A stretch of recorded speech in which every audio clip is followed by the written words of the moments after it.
won pɛ wo Instagram account ni biem wa na wonim nie ntia na sɛ wo pɛ sɛ wuyi free Instagram kra na so bia entumi ehunu saa account kona wei e no bɛyɛ a wobetumi delete wo Instagram account permanently. Mia profile ne so na emia esro lines mia sane wa ho no na echo settings na we mia help you so na mia help center ne so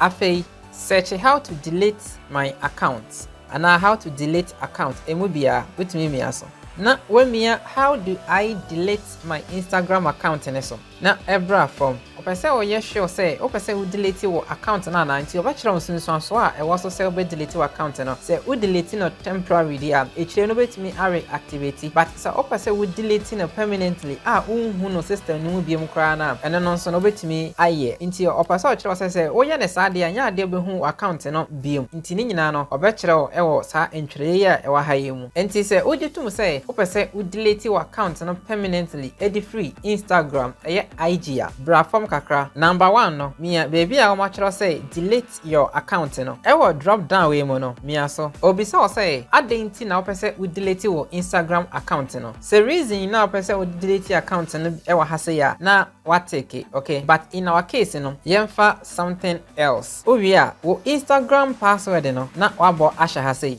wabo password ni wie no na we mia delete wo profile name no na ebeba ha meme de na wa ha say nti won so de na beba ha say delete wo Instagram name na wa ha okay nti delete so wo mia so a wo Instagram account no ebe delete every Instagram kra obia inhia biem se na me di kankan no wa na wonum de nti a obese wo delete account no bia na wo biribi wo so a nansen nka wo nhia se nka obeye sa post no ana se wo pese wo create for ana biribi nti wo nhia sa particular Instagram account na ekwan we na befa so abe delete account na e free Instagram kra obia inhie biem. Subscribe to channel no na turn on notification bell no na like sa video we say share for my own namfofo na omo nyina nso hu no kwan a obefa so abe delete ni Instagram account say open sa enkon ade a aha Obitech solutions aya me nhia e wo videos na edi yen enimnimu baako makra